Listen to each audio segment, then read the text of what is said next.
pemerintah CQ Sri Mulyani telah menganggarkan untuk ya ASN, pabriknya disubsidi, listriknya dimudahkan, ada lagi mafia tanah, ada lagi mafia sawit. Dengan adanya perbankan syariah, berarti kan syariah Islam itu sudah mulai berlaku. Itu adalah tanggung jawab presiden. Nah, sepanjang Pak Jokowi jadi presiden, kan sudah 5 menterinya yang kena ini.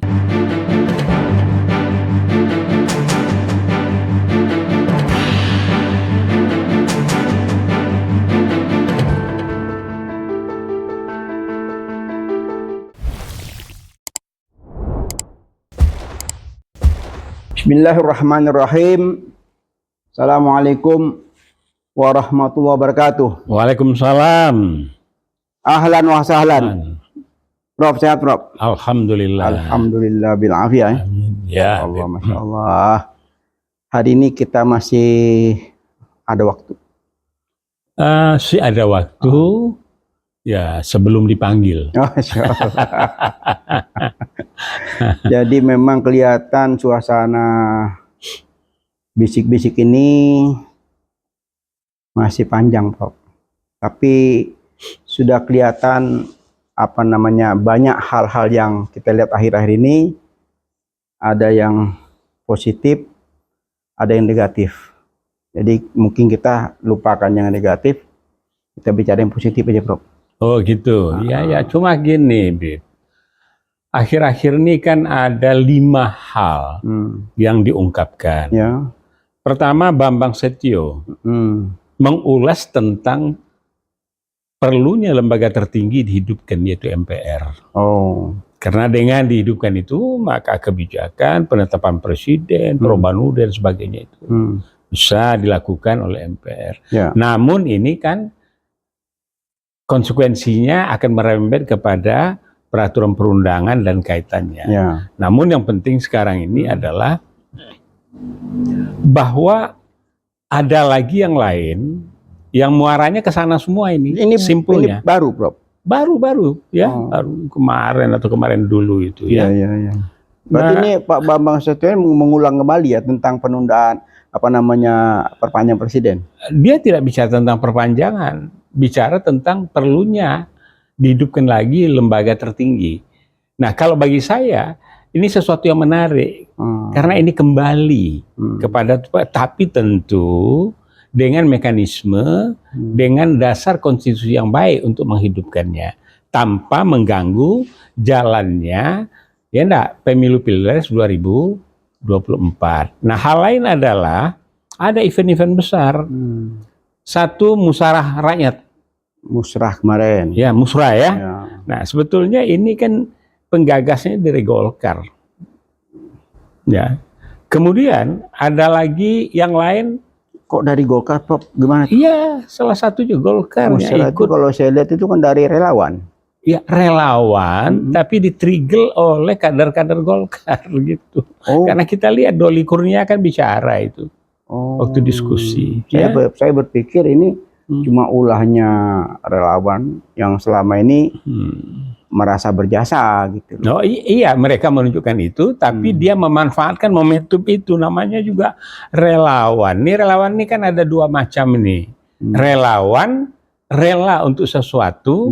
Biasanya yang nama relawan itu di dunia itu kalau sudah selesai upaya-upaya yang diinginkan sesuai dengan kepentingan rakyat banyak tercapai, selesai sudah. Tapi kalau relawan kita ini dia jalan terus gitu. Nah, apa ini ya? Jadi itu fenomena yang ada di Indonesia. Jadi tadi musyawarah rakyat, ada Bamsud dengan lembaga tertingginya. Setelah itu ada ulang tahun PKS. Wah, kalau ulang tahun PKS. Nah, itu gimana? Habib kan hadir itu kalau nggak salah. Alhamdulillah saya hadir. Saya melihat suasana yang luar biasa. Itu kita bahas khusus, Prof. Karena panjang ceritanya. Oke, hal lain lagi adalah jadi itu dari mulai habis sholat zuhur itu sudah mulai acara sampai jam 5. Jadi panjang. Dan kemudian yang penting saya mau tahu suasananya aman, nyaman, Suasananya sejuk? luar biasa. Wah, luar biasa. Oke, sebelum kita masuk ke sana, tanggal 21 kan juga ada jumpa ya relawan dari kelompok-kelompok besar ini. Ya. Ya, di Senayan juga kan? Iya, betul. Jadi besokannya ya. Iya. Jadi hari Sabtu itu PKS ulang tahun miladnya PKS. Betul. Hari Minggu itu kumpulan relawan Anies Rashid Baswedan ini yang sudah menjadi satu sesuai dengan apa namanya yang kita wacanakan jauh-jauh hari. Iya, kita pernah bicara sama Tata ya. Ada Forkom situ. Iya, kita juga bicarakan di forum ini, Prof. Di forum podcast ini kita bicarakan tentang sebaiknya relawan ini dikomandoin sehingga ada suatu macam kekompakan dan itu sudah terwujud kemarin. Ya mudah-mudahan ikut bangga ya. Ya ini tumbuh berkembang ya, artinya kita sudah kaji. Sebelumnya kita bahas. Nah, jadi dari 4 event besar, kemudian ini setelah itu ada cerita lagi yang. Jadi tadi kan baru ada 5 nih. Ya. 1 Bambang Bamsud kan? Tadi baru. Ya. 2 apa tadi? Musrah. Iya, Musrah. 3 apa nih, Prof? Ulang tahun PKS. Ulang tahun PKS. Keempat, kumpulnya relawan Anies. Oke. Dalam kelima sepayung. Nah, kelima. Ini masalah energi, Beb. Nah, tapi sampingannya ada masalah pendidikan nanti. Tapi ini dulu lah. Nah, masalah energi ini, ya, bahwa memang listrik itu, ya, tidak menimbulkan polusi karena emisinya tidak ada emisi gasnya, buangan. Tapi dia membutuh supply yang kuat dari pembangkitnya. Jadi ada pembangkit. Pembangkit ini bisa oleh minyak, batu bara, matahari dan sebagainya, dan dari air, ya energi terbarukan menjadi listrik. Tapi kemudian listrik ini tentu kalau dipakai itu buat pabrikasi. Ternyata pabrikasi ini untuk mobil listrik. Dan katanya pemerintah CQ Sri Mulyani telah menganggarkan untuk ya ASN ini bisa dapat mobil listrik itu atau apa sepeda listrik barangkali. Nah, inilah kurang cermatnya di dalam kajian tadi, tidak komprehensif. Ya, tidak komprehensif. Why? Ya, di dalam melakukan pengajian kunci utama itu ada 2 dalam pendekatan akademik. 2 besar. Kelayakan teknis, kelayakan ekonomi. Nah, setelah teknis, kemudian ada kelayakan sosial. Kemudian impact-nya kepada sistem-sistem subsistem kehidupan yang lain. Nah, di sini misalnya kan sekarang kan disebut kereta api cepat ya, listrik. Jakarta Bandung, padahal enggak, cuma sampai pada Larang. Jadi kalau kembali ke listrik tadi, Prof, itu kan kebetulan kan sudah menjadi semacam wacana di dunia ya tentang peralihan ya kan dari apa namanya bahan bakar minyak pindah ke listrik. Ini kan bagus, Prof. Iya, bagus. Tapi sekarang berapa juta jumlahnya karyawan tuh? Dikasih subsidi beli itu. Jadi yang selama ini Jakarta, khususnya Jakarta ini yang saya lihat, transportasi sudah baik, ada Jaklingko-nya, kemudian dari luar kota masuk ke terminal, terminal disambung dengan yang mendistribusikan, untuk keliling kampungnya itu ada Jaklingko. Mungkin mobil listrik lebih tepat itu untuk angkutan umum mungkin. Untuk angkutan umum. Kemudian ya, patut diketahui. Kemanakan saya itu 5G ya di Indosat. Tinggi itu jabatannya, ya enggak? Nah, kemudian Vice Presiden itu dia itu dari rumah ke stasiun, dia taruh mobilnya. Dari stasiun dia naik kereta sampai di Gambir, dia kemudian naik ojek. Vice Presiden. So dia ngitung apa? We are not talking about the pride, ya. Kebanggaan tuh ada pada prestasi kerja. Bukan karena naik mobilnya. Naik mobil juga ya enggak. Pedagang besi tua pun mobilnya gak bagus-bagus. Mobil bukan barang mewah lagi ya. Jadi, nah seperti di Eropa, Bib, atau di China, saya pernah ke sana Eropa 2 kali lah ya, China. Itu mereka mengoptimalkan kendaraan umum. Nah kalau guru besar itu tasnya tua, ditenteng-tenteng, ya, tapi sangat dihormati. Kalau kita tasnya tua, ya Allah, udah nggak kebeli yang bagus. Lain. Jadi balik tadi, ada 5 permasalahan, ada kemudian masalah yang kelima itu listrik. Cuma sekarang terkait kok bisa terjadi yang demikian. Nah ini Bib, di Prancis saja ada triad Cina. Berkelahi antara Cina, kelompok Cina ini. Wah, ya. triadnya apa? Lebih ke triad itu geng lah ya, kelompok mafia. Mafia. Nah kemarin, jadi Markus, mafia kasus. Gitu. Salah satu. Lagi. Jadi mafia kasus itu ada di bidang hukum. Gitu. Ya, ada brokernya ini. Ya. Jadi ada yang menjembatani. Siapa yang dimenangkan, siapa dikalahkan, gimana dan sebagainya. Jadi negeri ini bagus banget tuh, macam-macam ya. Ada macam-macam. buzzer. Saya saja Bib, punya kasus tanah orang tua saya di pusat kota Minangkabau, Padang. Siapa lagi unggulan yang tidak kenal dengan Buyung Nasution? Dibantu kami, gratis lagi, ya karena hubungan ya, sama-sama angkatan 66, sama-sama pejuang untuk kebenaran ya. Sampai sekarang nggak putus-putus itu. Karena apa? Itu menang, main dia dengan main. Nah kita enggak, kita yang lempeng-lempeng aja lah, ya. Oke, itu udah puluhan tahun tuh, 50 tahun lebih perkaranya. Jadi balik tadi ada mafia Markus ya. Ini jalan terus ini, ya. Nah kemudian itu katanya ada sekretaris MA ya, yang ditahan itu Hasbi katanya. Enggak tahu kasusnya apa itu. Saya tahu beliau, kenal beliau ya. Nah kemudian ada mafia Minerba. Paham? Minerba, Bib. Mineral dan batu bara. Iya. Wah itu kalau itu luar biasa. Nah kemudian ada lagi mafia tanah. Ada lagi mafia sawit. Mafia kelapa sawit. Iya. Karena apa? Kelapa sawit itu mulai dari gagangnya, buahnya, minyaknya. Nah, jadi Bib, inilah negara tercinta kita kaya raya, ya. Naik INP-nya ya rata-rata 4% lah ya. Tapi yang naik itu yang dapat cuma di pucuknya saja di atas. Kayak masjid, kubah masjid nih, gede kan. Nah yang gede di bawah ini nggak kebagian nih. Yang di ujungnya lancip doang tuh beberapa gelintir. Nah itu permain mafia dikaitkan dengan istilah oligarki lah ya. Nah tapi ini bukan lagi. Setelah ada oligarki, ada mafia yang bermain. Begitu. Dan ini ya, jeger-jegernya bukan main seperti sekarang. Coba catatan, ya saya sedang juga korek-korek ini, bahwa di KPU itu katanya, ya Mas itu sudah ada sumber bahwa yang bakal jadi presiden itu sudah ada gitu. Jadi apapun yang dilakukan, relawan mau ini mau itu udah ada. Nah itu siapa? Kalau itu kan KPU, Bawaslu, MK, MA. Nah, ini mending kita jangan katanya berapa, nggak enak. Nggak enak cerita itu. Kalau cerita yang enak, cerita acara di PKS. Soalnya kalau katanya itu panjang, Bro. Ya.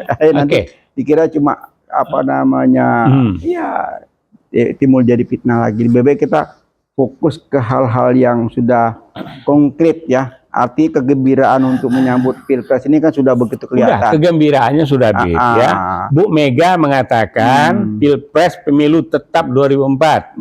2024. Tidak ada perpanjangan, tidak ada 3 periode. Itu sudah clear semua. Kemudian ditetapkan Ginanjar, petugas partai gubernur menjadi petugas partai presiden. Calon presiden kan sudah muncul nih 3. Sudah, ya. Tinggal calon wapres. Calon wapres ini ya nggak apa-apa. Hampir semuanya kan masih nanti ada di kantong. Tanya ini masih ada di kantong. Ya nggak apa-apa, simpannya di kantong. Ya, tapi ini udah jalan kan? Ya. Caleg juga udah masuk. Iya, caleg juga sekarang bagus. Kalau malah lembaga yang saya bangun dulu, ya atas, ya semacam gagasan dari Habib Rizik, kita membangun namanya GMJ dulu, Gubernur Muslim Jakarta, yang ikut bertarung memenangkan Anies untuk DKI 1. Nah, sekarang GMJ itu berubah nama menjadi Gerakan Muslim Jakarta. Nah, dan sekarang sudah melakukan latihan-latihan untuk persiapan pemilu, Bib. Dukung siapa GMJ ini? Apa? Belum dukung siapa, belum tahu. Mendukungnya. Hmm. Ya kalau GMJ kan sudah kelihatan. Dulu dia dukung Anies, apalagi sekarang ya. Nah, jadi dukungan buat Anies ini makin hari makin bertambah. Oh, semakin Semakin tambah lagi ada satu namanya itu Duta Peradaban ya. Wah, itu luar biasa, jaringannya nasional. Dipimpin oleh seorang Habib muda, tapi nggak ada tampang Habibnya. Marah, mirip-mirip Mongol dia. Ya mungkin anu nih. Dulu Mongolia kan datang ke Baghdad itu, Kubilai Khan. Ya anaknya Genghis Khan itu ya, Hulagu, sampai dihancurkannya Baghdad. Tapi sebagian besar mereka masuk Islam. Nah, ngomong-ngomong, Mas Sumi sampai saat ini apa nih programnya? Karena kalau saya lihat kemarin itu di pertemuan PKS itu kan situ ada PKS sebagai yang milad, situ ada PDI juga ikut situ, ada Golkar, Pak Yusuf Kala di situ, ya kan? Ada juga Nasdem, Ahmad Ali yang hadir di situ. Ada juga PDIP. Nah, ini yang luar biasa ya buat terharu kita juga. Artinya apa? Ini elit-elit di atasnya kan sudah mulai mencair. Sudah mulai menunjukkan suatu kenegarawanan. Mudah-mudahan kelihatan seperti itu. Karena ini kan besar semua nih kan. Ada PDIP, ada Golkar, ada Nasdem, ada PKS, ya kan?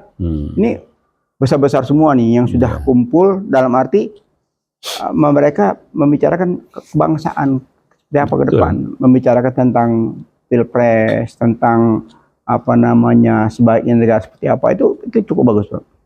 Nah, Mas Sumi kemana nih? Nah, Mas Sumi secara individu, tokoh-tokohnya itu di pusat maupun daerah, itu mereka sementara ini bersama dengan relawan-relawan sebagai pemikir atau penggerak. Tapi secara lembaga masuk partai itu belum. Tapi belum tahu kemananya, atau kalau kemananya gambaran tentu kan bahasanya apa itu, Bib? Ya, di antara yang ada inilah yang terbaik. Oh gitu. Nah, nah yang terbaik menurut sudut pandang Mas Sumi itu sementara ini Anies. Tapi deklarasinya itu karena begini. Insya Allah Mas Sumi itu akan punya satgas sendiri. Karena kami punya DPD dan DPC di daerah. Ya, sekarang tentu kita cerita bagaimana KPU Bawaslu jalankan tupoksinya dengan baik. Apapun keputusan, profesional terbuka atau tertutup, pemilu tidak boleh mundur. Pilpres harus jalan. Itu sudah by proses dan insya Allah saya yakin dengan kenegarawan hampir semua elit-elit mau di MK, mau di Mahkamah Agung, maupun dimanapun, mudah-mudahan ini semuanya kalau melihat kegembiraan ya, kegembiraan begitu banyak, tidak mungkin tiba-tiba dari terbuka menjadi tertutup, itu akan semuanya menjadi berantakan. Saya yakin itu tidak akan terjadi. Gitu, Bib. Iyalah. Kalau saya masih, karena kalau setidaknya kan mereka itu kan semuanya kan yang ada di MK, yang ada di Mahkamah Agung itu kan elit-elit semua, orang-orang pintar, orang pintar, orang elit. Ya orang pinter elit ini kadang-kadang dia kemakan pinternya sendiri sehingga kebijakannya tidak berpihak pada rakyat. Nah itu insya Allah tidak terjadi, Prof. Jadi nanti kalau kita ucapkan itu yang baik-baik, semacam ya kita berharap semakin hari semakin maju dengan lihat peta politik tiap hari terbuka secara gamblang ya. Tanggapan dari netizen, tanggapan dari masyarakat, harapan dari rakyat di bawah itu begitu gegap gempita. Saya yakin dan yakinnya bahwa Pilpres ini bisa berjalan dengan sukses. Betul, Bib. Kita doakan semoga karena ini demi keselamatan nusa bangsa dan negara. Bukan cuma keselamatan, kesinambungan. Ya, karena proses bernegara ini kan harus berkesinambungan ya. Oh iya, sustainable namanya sustainable. Jadi begitu juga programnya demikian. Jadi kalau misalnya kalau bicara program ya bagus juga. Contoh ya, sekarang Anies ini salah satu kandidat sudah ngomong tentang prospek apa yang dilakukan presiden sebelumnya, apa yang dilakukan presiden sekarang, presiden kemarin prestasinya apa. Ini fakta-fakta dibuka, nggak apa-apa, itu tidak negatif. Jadi dibuka apa? Jadi terang benderang. Jadi proses pemberdayaan kepada masyarakat ini loh yang dilakukan SBY selama 10 tahun apa ini semacam ya saling. Iya. Jadi begini, yang seperti yang kita diskusi yang lalu, dari waktu ke waktu, dari era ke era itu ada masalah. masalah tuh luncuran. Ya. Masalah APBN, masalah pembangunan, mangkrak, kemiskinan, koruptor, itu jalan terus. Nah, mudah-mudahan karena ada era perubahan yang akan didukung oleh 4.0, jadi dengan teknologi itu apa yang terjadi itu cepat ketahuan. Tentu orang akan hati-hati. 5.0, masalah sumber daya manusia. Nah, kalau ini dilakukan dalam era perubahan yang juga masyarakat ingin, dan ada koalisi perubahan, mudah-mudahan semua merapat. Koalisi perubahan kan sudah jelas, sudah konkret, ya, sudah fix, dalam arti 100% sudah berkumpul ketiga partai, tinggal dalam waktu dekat ini akan mau deklarasi bersama. Ya. Nah, kalau kemarin masih satu, nah kemarin ulang tahun milad PKS itu baru itu milad itu, tapi sudah kelihatan gambarannya. Dan insya Allah dalam waktu dekat deklarasi bersama. Nah, kita juga lihat kemarin ada beberapa pertemuan penting yang memang sangat positif kalau kita lihat.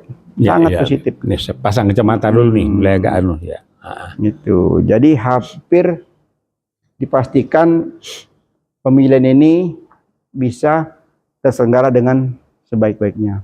Ya, mudah-mudahan Bib, dengan terselenggara sebaik-baiknya, maka insya Allah ya NKRI Indonesia memperoleh reputasi yang baik dan bisa meningkatkan taraf kehidupan, taraf pendidikan, kemudian juga masalah keberadaan di antara negara-negara bisa berkompetisi untuk tegaknya dunia yang hidup berdampingan bersama untuk kesejahteraan. Ya, kalau kemarin kita lihat di PD itu ada sekolah politik, ya kan, kader-kadernya dikasih pembelajaran tentang politik. Kemarin kita lihat juga di Bandung, di Jawa Barat itu Nasdem memberikan semacam perkemahan di situ, seluruh bacalek dikumpulkan, diberikan proses pendidikan politik. Ya, wah, itu salah satu kegembiraan yang kita lihat. Oh, luar biasa, senang saya itu. Jadi sedangkan kalau di Masyumi, Bib, kalau di Masyumi itu pertama masuk mereka itu daurah. Daurah namanya. Daurah. Jadi intro itu cuma sehari semalam. Kemudian ada kader 1, kader 2, kemudian ada kader inti Masyumi. Ini semacam lemhanasnya. Nah, di situ dibahas segala aspek, politik. Ya, mau jadi diplomat, menjadi pimpinan di kebijakan publik, dimanapun itu mereka. Karena begini, majelis pakar kami itu 65% itu praktisi. Mereka magister, mereka doktor, praktisi. Karena ya pensiunan dari imigrasi, pensiunan Telkom, pensiunan PLN, itu kemudian dengan para akademisi kampus. Nah, ini kumpul kita, berintegrasi. Nah, kemudian salah satu programnya itu adalah yang semacam Lehanas itu kader inti Masyumi. Dan itu kita sudah beberapa angkatan. Kader inti itu untuk pengurus ya, bukan caleg ya. Masih mereka bisa jadi caleg, ya, bisa sementara masih kepengurusan ya. Sekarang di pengurusan mereka. Ya. Nah, kemudian bagi yang masuk inti tapi masih muda, mereka diberikan sandwich program namanya. Sandwich program itu misalnya masalah manajemen organisasi politik, kemudian masalah bentuk-bentuk kontribusi apa yang bisa diberikan oleh partai kepada negara ini, misalnya dengan naskah akademik masalah energi, naskah akademik masalah pertahanan keamanan, naskah akademik pendidikan. Pendidikan bagi Masyumi itu inti. Karena Masyumi itu punya 3 pilar. Pilar pertamanya itu adalah pendidikan.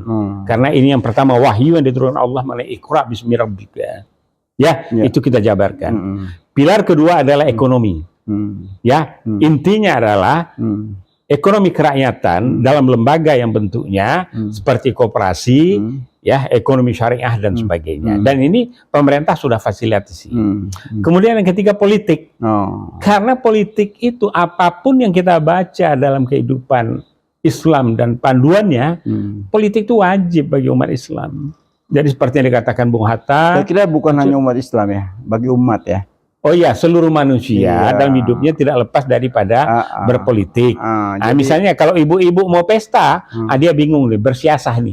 Nanti apa yang dipakai nih? Sepatu ini warna, itu pun juga bersiasah dia itu. siasat itu politik ya. Siasat itu politik. Cuma di kita Mas Umi, yang kita lakukan itu adalah politik Islam. Politik Islam. Apa itu politik Islam? Seperti yang disampaikan oleh Mahfud MD.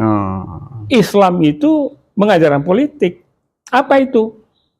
Contohnya adalah Piagam Madinah. Apa itu Piagam Madinah? Melindungi di luar Muslim itu bisa hidup berdagang, hidup ini dan sebagainya, dan tidak boleh diganggu. Tapi waktu itu pernah saya lihat ada larangan tuh dari Menteri Agama berpolitik praktis di masjid. Lah ini yang salah kaprahnya ini ya.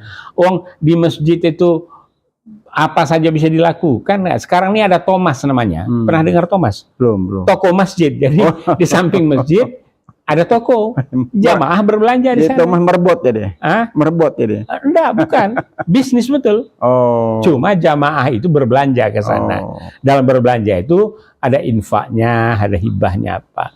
Jadi bayangkan berapa ratus ribu masjid yang ada di sana. Nah, kalau ngomong soal itu, Prof, saya pernah pengalaman di Singapura, Prof. Nah, gimana, Bi? Jadi Singapura tuh masjidnya itu di sebelah masjid itu ada semacam tempat makan. Jadi kita begitu selesai sholat, wah kita tinggal pilih makanan apa aja ada samping itu. Yang masjid di Kampung Arab atau yang di mana? Saya lupa persis di mananya. Yang masjid itu masjidnya besar. Besar ya. Di sampingnya ada aula besar juga. Jadi setelah sholat kita ya makan gitu. Ya di Arab Street. Iya. Kalau saya mah tidak hanya di situ. Kalau lagi kurang tuh ke YMCA saya. Nah, itu Nasrani punya. Iya. Tapi terbuka untuk umum. Sama juga waktu kita tahun berapa ya? Tahun 77 saya ke Eropa itu di Inggris itu ya karena siapapun boleh antri makan lah. Kita antri makan di situ. Murah. Di sini pun juga ada. Setiap Jumat itu kan ada apa namanya kalau Jumat itu? Itu apa namanya? Ya, hampir semua tuh. Jadi semacam apa namanya? Makan siang gratis ya. Makan siang gratis disiapkan oleh si A, si B, si C, diurus oleh masjid, dibagikan. Dan saya senangnya lihat anak-anak berebut. Padahal anak-anak yang berebut ini anak-anak orang berada yang banyak, tidak hanya orang-orang maaf ya, yang ekonominya sederhana. Karena disitulah proses pendidikan itu di situ. Nah, kembali lagi ke proses pendidikan, Prof. Proses pendidikan politik kalau saya lihat akhir-akhir ini semakin bagus. Kenapa silbas semakin bagus? Ini banyak contoh-contoh yang terlihat di publik saat ini. Begitu gegap gempitanya pimpinan-pimpinan partai itu sudah mulai ya tanda kutip kampanye ya. Gitu. Iya. Walaupun belum waktunya tapi istilahnya apa? Sosialisasi ya. Sosialisasi. Ya, terminologinya lain, tapi kontennya itu juga. Iya. Jadi sudah mulai baliho banyak di mana-mana walaupun belum waktunya kan. Tapi selama itu tidak merupakan larangan ya kan nggak jadi no problem ya. Nggak masalah itu. Jadi ya itulah Bib. Jadi masa yang kita harapkan sudah nyaman, partai berkumpul ya enggak. Kemudian setelah itu kita lihat lagi pergerakan bacalek, pergerakan pelatihan kesiapan pemilu, kemudian bimbingan teknis kepada kader-kadernya, yang juga dengan PDI sekolah politiknya, Nasdem dengan demikian. Nah, saya mau titip pesan, Prof. Apa itu? Mau titip pesan ini kalau bacalek ini dididik, dilatih, diberikan proses pelajaran, ujung-ujungnya ada semacam tes, jangan cuma itu aja. Jadi dites dulu. Jadi kalau kami Beb, ini di kader inti Masyumi itu, itu ada yang lulus dan tidak lulus. Iya. Yang tidak lulus. Jadi katakan dia sudah daftar nih, sudah masuk daftar, bla bla bla. Tiba-tiba by proses ada semacam tanda kutip ya, riwayat yang tadinya kurang bagus, atau apa namanya saat seleksi itu tidak lulus. Itu jangan sungkan-sungkan, diganti dengan kader lainnya. Sehingga betul-betul begitu muncul sebagai caleg itu, udah jadi caleg itu sudah nyaman seleksi awal. Gitu. Iyalah, jadi istilahnya seleksinya itu 360 derajat. ke atas, ke bawah, kiri, kanan, ya enggak? Semua, sehingga bisa terdeteksi mana yang berbau merah, mana berbau merah jambu. Itu kalau kita dulu di pegawai negeri dilakukan itu. Namanya Litsus. Litsus. Nah, sekarang udah nggak ada. Dulu waktu di PLN, saya bagian daripada Litsus. Kita itu ada kolonel, letkol, ada laut, udara, ya polisi. So kita lakukan sehingga aman. Nah, belakangan itu sudah ditiadakan Litsus. Iya, Litsus itu memang saya juga pernah tahu persis ya di era Soeharto itu begitu apa namanya, begitu gencar ya. Hampir semua katakan ulama-ulama yang ceramah-ceramah itu semua di Litsus gitu loh. Sehingga apa namanya, semacam ya ada baiknya, tapi banyak buruknya gitu. Ya cuma Litsus kepada ulama itu kebablasan. Enggak, ini saya dengar cerita sendiri langsung, bukan iya, betul. Ngarang. Jadi memang waktu itu Ustadz Helmi Nasution ya namanya itu. Yunan Helmi Nasution. Enggak, Helmi Nasution bukan Yunan, bukan Yunan. Ini Helmi Nasution. Dia pernah cerita. Jadi sekarang ini hampir semua ulama-ulama itu zaman lagi rame-rame itu yang Abdul Qadir Jailani kan lagi rame-rame yang Abdul Qadir Jailani itu kan zamannya Hendro itu. Itu mulai rame-rame itu kan katanya hampir semua yang ceramah-ceramah itu ada Litsus. Tapi kemarin di era kita juga ada, Prof. Di era Jokowi juga ada. Oh, sangat. Ya, juga. Bukan Litsus, tapi agak beda. Jadi ada semacam pendaftaran di Kementerian Agama. Siapapun yang ceramah-ceramah itu kalau mau dapat sertifikat dia harus di situ, tapi kayaknya nggak lanjut ya, berhenti di jalan ya. Nggak jalan. Karena saya lihat ada salah satu yang saya kenal, dia ikut proses itu sampai dia mendapat semacam sertifikat. Iyalah, jadi kan begini, Beb. Itulah satu saat nanti mudah-mudahan kalau preambul UUD 1945 itu dijalankan, Piagam Jakarta yang dekret Presiden 5 Juli dijalankan dengan baik, ya. Nah, setelah itu, ya enggak, lembaga-lembaga yang dibentuk oleh konstitusi yang benar, itu menjalankan pemerintahan ini, mungkin tidak perlu seperti Turki kita. Cukup dengan ya 2 periode saja kepemimpinan presiden sudah bisa kita selesaikan. Apalagi kita mempunyai 7 industri strategis. Dulu Pak Sugiri mengkoordinir itu ya.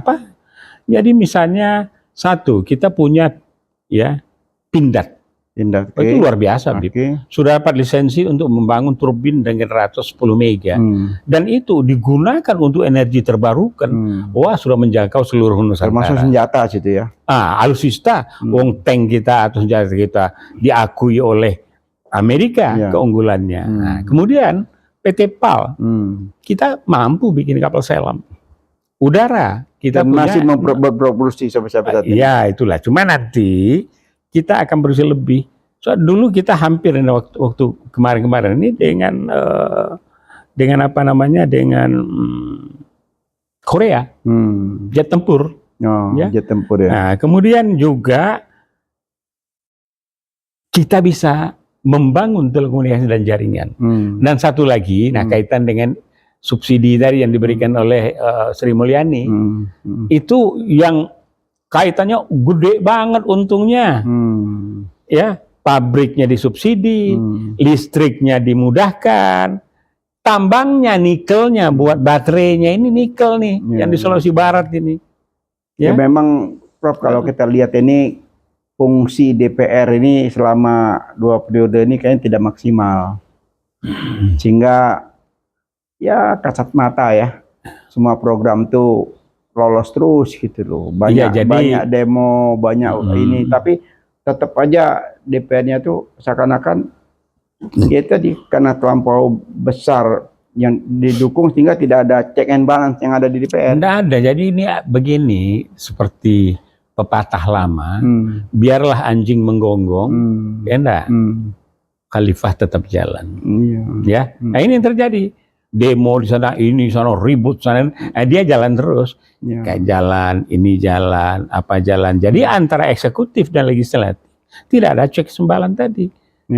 Kayaknya udah bareng mereka ini. Nah, barengnya itu terjadilah apa yang dikatakan oleh Quick Canggih ya. Ini pembodohan dan pemiskinan bangsa Indonesia ini katanya. Ki Canggih loh yang bicara. Tambah lagi Faisal Basri. Ini nggak ada di dunia yang begini. Bang bodoh kita ya. Tapi nggak apa-apa lah, udah telanjur ya. Yang terlanjur sudah, tapi tidak boleh lagi. Sudah, kita ke depan aja ya. Karena kita hidupnya harus optimis. Harus. Nah, kita harus optimis. Sebentar lagi jabatan ini sudah wajib estafetkan, suksesi ya. Suksesi. Kepemimpinan sudah waktunya, tinggal proses saja. Dan kegembiraan dari semua bacalek, semua relawan, semua partai politik itu sudah begitu gegap gempita. Wah, senang Prof. Sebagai politisi saya lihat itu senang, walaupun saya sudah tidak tertarik untuk ikut-ikutan. Oh gitu. Nah, ikutan cawe-cawe, bisik-bisik mau. Artinya menyampaikan pengalaman, menyampaikan pandangan, kemudian menyampaikan komentar atau penilaian. Cuma saya diomelin sama teman-teman nih, teman-teman, terutama teman-teman media.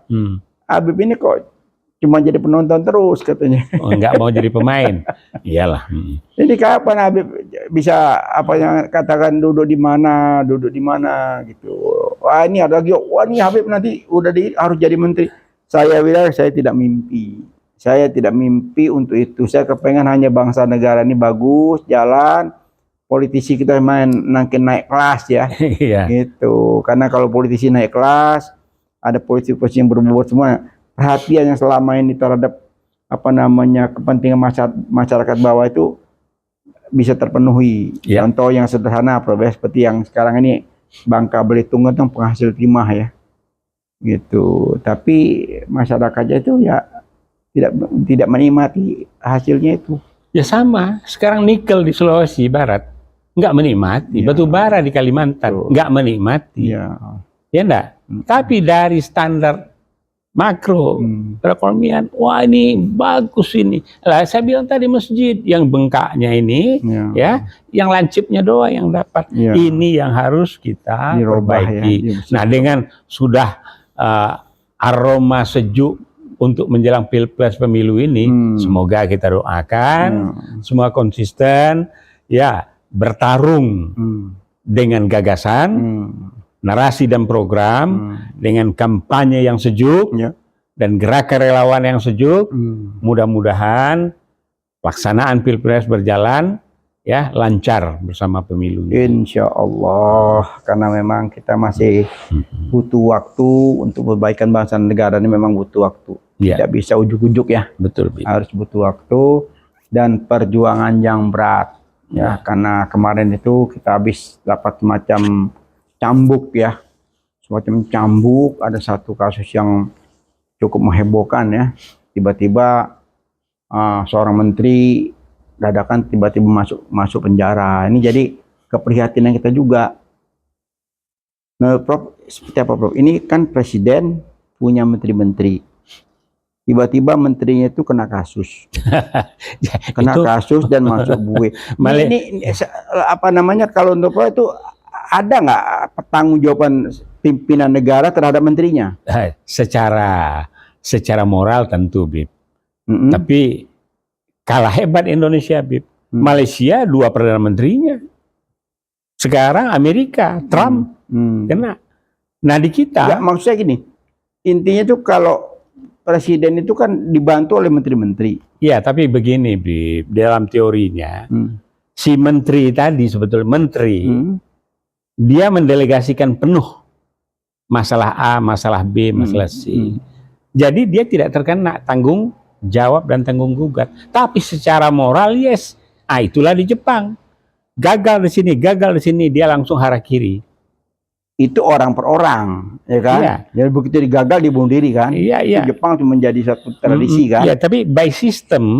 Tapi yang saya maksud itu, seorang menteri ini, kalau setahu saya itu kan, kalau bila menteri itu punya kasus, karena ini kebijakan kementerian kan atasnya kan presiden gitu loh. Jadi mau nggak mau presiden nyerempet kan?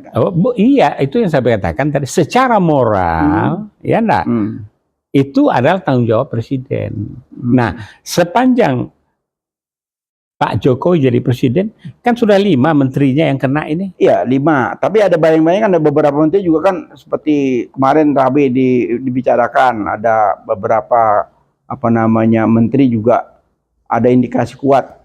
Apakah itu tidak diingatkan dari jauh-jauh hari gitu loh? Maksudnya dikelirkan gitu loh. Kalau memang itu korupsi atau apa itu dikelirkan sebelum apa namanya pakai baju oranye gitu loh, Prof. Oh gitu. Jadi gini, ini kita balik sedikit. Padahal tadi udah selesai nih biar pemilu lancar ya. Jadi kalau begitu ada lagi pertanyaannya. Tanya sama saya, Pak Abbas, menteri-menterinya ditangkepin semua. Ini begini. Lah ini sudah ada perkara yang diajukan soal Ahok, soal yang disampaikan Ubaidillah, Kaisang dan itu nggak keutik soal BRIN ya enggak. Soal apa itu? Ini nggak diutik-utik. Yang ini siplet ya enggak. Cepet banget. Tapi kan tetap aja bro, ini kan berbeda. Kita bicara pemilu ya urusan pemilu. Kan kasus kan beda bro. Iya, tapi yang kasus yang ini dikerjain, yang ini udah lama nggak dikerjain gimana? Oh gitu, maksud itu ada tebang pilih ya. Tebang pilih. Itu yang kelihatan. Ya. Jadi dipilih lu udah tebang gitu ya. Kalau nebang pohon tuh harus izin sekarang kalau lingkungan gitu ya. Bib. Kalau yang nebang pohon gede itu jutaan itu anunya. Dilihat dulu nih pohon boleh tebang apa enggak gitu ya. Nah, iya ada kan, walaupun dia di halaman kita, gitu. kita lapor dulu itu gitu. lingkungan. Jadi nggak main tebang aja. Enggak, tapi sekarang apa? Undang-undang lingkungan ada, undang-undang ini ada, ya enggak. Kemudian ya hutan lindung dibabat juga gitu kan. Masya ya Allah. Kalau ngomong hutan lindung itu, Prof, saya juga sedih, Prof. Jadi saya pernah jalan di Kalimantan itu dari Balikpapan sampai ke Kutai Kertanegara itu kan sekian ratus kilometer kan. Iya. Itu pinggir jalan tuh kelihatan hijau sepanjang jalan. Saya lihat, wah hebat. Saya tanya sama orang sana, wah ini Pak pohon yang aslinya udah habis Pak. Ini pohon-pohon yang tanam, pohon-pohon yang apa namanya hanya pohon aja, nggak ada nilainya. Saya terkaget-kaget. Masa iya? Iya ini pohon ini bukan pohon yang berharga. Iya, yang berharga udah habis. Biar cepat tumbuh, rimbun, ya enggak? Situ ada Bukit Soeharto, ada apa kan sepanjang jalan itu kan hampir kurang lebih sekitar 150 kiloan kurang lebih itu dari Balikpapan sampai ke Kutai Kertanegara itu loh. Jadi hijau, betul hijau. Jadi kalau kita memang hijau itu pohonnya sudah berbeda dengan aslinya gitu loh. Nah sebaliknya waktu saya ke Riau, di Riau tuh kebun kelapa sawit itu di sepanjang jalan tuh hijau juga kelapa sawit gitu loh. Pas kita tanya yang punya siapa? Yang punyanya rata-rata ya segelintir orang, bukan punya masyarakat. Masyarakat cuma yang kerja aja. Iya, ada PIR dulu ya enggak? Artinya ya enggak program inti rakyat itu. Nah, tapi enggak tahu jalan apa jalan. Itu yang mestinya kita kembalikan lagi ya. Kembalikan lagi, alam ini milik Allah, kita sebagai yang dititipkan. Manusia itu harus menikmati juga. Oke, supaya apa yang diinginkan Habib tadi tercapai. Nah, pemilu jalan, pilpres jalan, semua sudah bekerja, Pak Caleg sudah ada, relawan sudah ada, kemudian ada calon sudah ada, apalagi sih? Ya sudah tinggal pilpres pemilu aja. Oh gitu ya. Nah, ya. Semoga. Saya masih mau nambah dikit Dok tentang hutan tadi. Jadi pada saat reformasi itu ada hal yang luar biasa, Prof. Ini by empiris juga nih. Jadi tahun 2002 saya coba masuk ke Kalimantan, masuk ke pedalaman tuh daerah apa namanya Kalimantan Timur ya. Itu hampir semua orang-orang di kampung itu kaya raya, kaya mendadak. Saya tanya, kok bisa kaya? Waduh Pak, sekarang ini semua hutan kita ini yang milik kita tuh kita bisa ambil kembali. Saya bilang apa contohnya? Ini semua pohon-pohon besar ini, itu sudah punya rakyat semua. Dikasih nama masing-masing. Nama si A, si B, setiap pohon itu ada namanya. Jadi mereka kaya raya. Yang selama ini dikuasai oleh sekelompok orang, hutan itu, sekarang begitu reformasi itu menjadi milik rakyat. Terus setelah berjalan reformasi? Wah itu waktu itu ya baru-baru itu jadi mereka tuh tebang pohon tuh dengan apa namanya ya yang penduduknya tadi tidak pernah ngerasakan selama sekian puluh tahun panen. Iya. Panen luar biasa. Saya sempat terharu. Waduh Ya ini semua Pak sekarang sampai masuk ke pelosok-pelosok itu kayak semua orang-orang Kalimantan itu. Nah ini pengalaman saya tahun 2002. Ya, cuma Bib, yang saya tahu tidak dikelola dengan pendekatan ekosistem. Karena apa? Beberapa pejabatnya terkait juga, ikut juga dia nyosor di situ. Soalnya kan hutan itu kan ada hutan lindung, ada hutan tanam industri, ada ini ya macam-macam, dan ada ketentuannya. Jadi balik lagi lah ya, mudah-mudahan ya saya kan orang lingkungan dan pendidikan. Jadi kalau untuk pendidikan perlu restorasi, dan untuk itu Mas Humi sudah punya konsepnya, reorientasi pendidikan. Oke. Kemudian untuk lingkungan, ya kita kan sudah dengan WTO, dengan segala macam kita sudah ratifikasi, tinggal kita jalankan, ya tentang rumah kaca, ya. Jadi sehingga sustainable development itu bisa dilakukan. Nah, untuk bisa sustainable development tentu adalah law enforcement itu berjalan.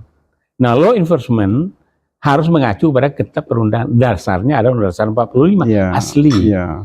Dan yang perlu adalah bagaimana ke depan ini pemerintahan baru ini undang-undang yang masih peninggalan Belanda itu sebagian besar pelan-pelan harus dilakukan Indonesianisasi tanpa ya mengurangi makna di dalam keberadaan kita dalam tataran dunia. Harus dikerjakan gitu. Ya. Nah, bagi umat Islam dengan adanya perbankan syariah, berarti kan syariah Islam itu sudah mulai berlaku dalam bidang ekonomi. Tinggal bagaimana mengelola dan menggalakkannya. Jangan pula BSI, bawang malas seperti. Nah, kemarin BSI kan dikerjain sama hacker kemarin. Nah, itu harus canggih. Nah, jadi karena begini, semua itu tergantung dari kolbu. Ya, jadi kalau ada dalam teori manajemen tadi, ada unsur-unsur manajemen, ada fungsi manajemen, diintegrasikan, ujung-ujung terpulang kepada manusia pemegang ya kebijakan yang mempunyai otoritas. Nah, sekarang di kita siapa pemegangnya, otoritasnya? Itu adalah Pak Jokowi. Siapa temannya? Itu adalah lembaga negara yang namanya DPR RI. Nah, mestinya mereka checks and balance.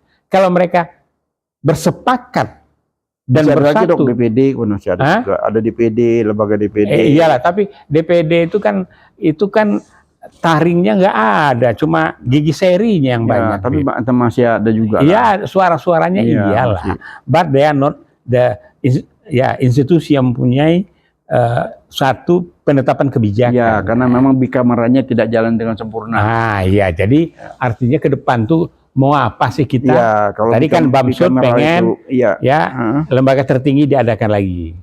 Ya, kalau yang seperti DPD itu kan bikameralnya kan tidak jalan mulus ya. Kalau betul-betul mulus, semua berjalan berbarengan, hasilnya akan lebih maksimal. Itu yang belum terjadi. Oke, Bib, gitu sementara bisik-bisik kita. Oke. Masya Allah, kita tidak bosan-bosannya memberikan pencerahan kepada publik, kepada netizen, dan ini adalah satu ikhtiar kami yang sudah sepuh-sepuh ini masih terus berikhtiar. Semoga bangsa dan negara ini bisa berkesinambungan ya, tanpa adanya seperti Pak Surya Paloh bilang, pemilu hanya 1 hari. Hanya 1 hari, tok, dah selesai. Kan kebayang nggak? Hanya kerjaan 1 hari, tapi ada jok dunia nih. 1 hari pelaksanaan pemilu, kalau hasilnya ditanya, kalau di Barat itu dalam 1 hari selesai. Kalau di Somalia 60 hari. Kalau di Afrika sekian hari. Kalau Indonesia belum lagi pelaksanaan. Sudah tahu jawabannya. Enggak, itu kerjaan buzzer tuh. Ini kerjaan hoax ini. Kerjaan hoax itu. Jadi kita lupakan itu. Kita yakin, yakinnya bahwa pemilu ini bisa berjalan dengan sesuai konstitusi yang ada, ya. Itu yang kita harapkan, dan mudah-mudahan ya kalau melihat kegembiraan elit politik, partai-partai politik yang mendaftar semua sudah lengkap, insya Allah kita dorong terus agar pemilu ini berjalan dengan sukses dan damai, sehingga kita 2024 nanti kita sudah dapat pemimpin baru dengan perubahan-perubahan yang perlu dirubah, yang sudah bagus biarkan, yang masih kurang bagus dirubah, kan kayak seperti itu, Pak. Iya. Jadi sudah cukup nih, Prof. Cukup. Alhamdulillahirabbil alamin. Kita tutup bisik-bisik politik kenegaraan ini dengan wabillahi taufik wal hidayah. Wassalamualaikum warahmatullahi wabarakatuh. Ikuti terus Channel by Empiris. Insya Allah bermanfaat.